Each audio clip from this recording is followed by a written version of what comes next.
ಅಸ್ಸಲಾಮು ಅಲೈಕುಂ, ನಮಸ್ಕಾರ. ಇವತ್ತು ನಾನು ವಿಡಿಯೋ ಮಾಡಬೇಕಾದ್ರೆ ಕಾರಣ ಇದೆ. ಅದೇನಂತ ಹೇಳಿದ್ರೆ, ಕರ್ನಾಟಕ ಗವರ್ನಮೆಂಟ್ ಅಫಿಷಿಯಲಿ ಕನ್ಫರ್ಮ್ ಮಾಡಿದೆ.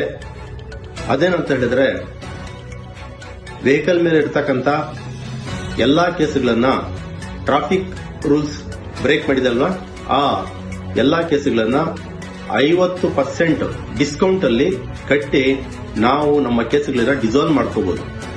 ಅದಕ್ಕೆ ಟೈಮ್ ಕೊಟ್ಟಿದ್ದಾರೆ. ನವೆಂಬರ್ 21, 2025 ಅಂದ್ರೆ ಶುಕ್ರವಾರದಿಂದ 12 ಡಿಸೆಂಬರ್ ವರೆಗೂ 20 ದಿನ ಟೈಮ್ ಕೊಟ್ಟಿದೆ. ಅದನ್ನ ಆದಷ್ಟು ಬೇಗ ನೀವು ಹೋಗ್ಬಿಟ್ಟು ನಿಮ್ಮ ಕೇಸುಗಳನ್ನ, ಏನನ್ನು ವೆಹಿಕಲ್ ಮೇಲೆ ಕೇಸಸ್ ಇದೆಯೋ ಆ ಕೇಸುಗಳನ್ನ ಆದಷ್ಟು ಬೇಗ ದುಡ್ಡು ಕೊಟ್ಬಿಟ್ಟು ಅದನ್ನ ಡಿಸಾಲ್ವ್ ಮಾಡ್ಕೊಳ್ಳಿ. ಯಾಕಂದ್ರೆ ಇದು 3ನೇ ಸರಿ ಬಂದಿರೋದ್ರಿಂದ ನೆಕ್ಸ್ಟ್ ಬರುತ್ತೋ ಇಲ್ವೋ ಅದು ಗೊತ್ತಿಲ್ಲ. ಈಗ ಬಂದಿರೋದ್ರಿಂದ ಚಾನ್ಸ್ ಚೆನ್ನಾಗಿದೆ. ಆದಷ್ಟು ಬೇಗ ಕಟ್ಕೊಳ್ಳಿ. ಯಾಕಂದ್ರೆ ಇದನ್ನ ಟ್ರಾಫಿಕ್ ಪೊಲೀಸ್ ಸ್ಟೇಷನ್ ಹೋಗ್ಬಿಟ್ಟು ಕಟ್ಟಬೇಕು ಅಂತ ಏನಿಲ್ಲ. ಇದು 2-3 ಜಾಗದಲ್ಲಿ ಕಟ್ಟೋದಕ್ಕೆ ಅವಕಾಶ ಮಾಡಿಕೊಟ್ಟಿದೆ ಗವರ್ಮೆಂಟ್. ಯಾವ್ದು ಅಂತ ಹೇಳಿದ್ರೆ KSP ಆಪ್ ಅಂತಿದೆ, BTP ಅಸ್ಟ್ರಾಮ್ ಅಂತ ಇದೆ. ಆಮೇಲೆ ಟ್ರಾಫಿಕ್ ಪೊಲೀಸ್ ಸ್ಟೇಷನ್ ಅಲ್ಲೂ ಹೋಗ್ಬಿಟ್ಟು ನೀವು ಅಲ್ಲೂ ಕಟ್ಬೋದು. ಆಮೇಲೆ ಬೆಂಗಳೂರನ್ನು ಮತ್ತೆ ಕರ್ನಾಟಕ ಒಂದಲ್ಲೂ ಸಹ ಕಟ್ಕೋಬಹುದು. ಇದನ್ನ ಆದಷ್ಟು ಬೇಗ ನೀವು ಎಲ್ರಿಗೂ ಶೇರ್ ಮಾಡಿ, ಎಲ್ರಿಗೂ ಗೊತ್ತಾಗ್ಲಿ.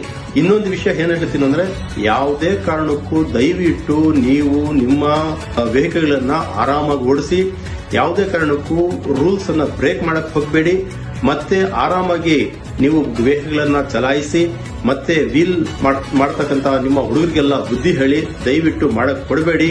ಮತ್ತೆ ಇಲ್ಲಿ ಇರ್ತಕ್ಕಂತಹ ಒಂದು ಲೈನ್ ಇರುತ್ತಲ್ವಾ, ವೈಟ್ ಲೈನ್ ಅನ್ನ ದಾಟಕ್ ಹೋಗಬೇಡಿ. ಯಾವುದೇ ಕಾರಣಕ್ಕೂ ಹೆಲ್ಮೆಟ್ ಇಲ್ಲದೆ ನೀವು 2 ವೀಲರ್ ಅನ್ನೆಲ್ಲ ಓಡಿಸಕ್ ಹೋಗಬೇಡಿ. ಕಾರಲ್ಲಿ ಕೂತ್ಕೊಂಡಾಗ ಬೆಲ್ಟ್ ಹಾಕೊಂಡು ಕೂತ್ಕೊಂಡು ನೀವು ವೆಹಿಕಲ್ ಅನ್ನ ಚಲಾಯಿಸಿದ್ರೆ ಭಾರಿ ಒಳ್ಳೇದಾಗುತ್ತೆ. ನೀವು ಯಾವುದೇ ಕಾರಣಕ್ಕೂ ರೂಲ್ಸ್ ಅನ್ನ ಬ್ರೇಕ್ ಮಾಡಕ್ ಹೋಗ್ಬೇಡಿ. ನಮಸ್ಕಾರ.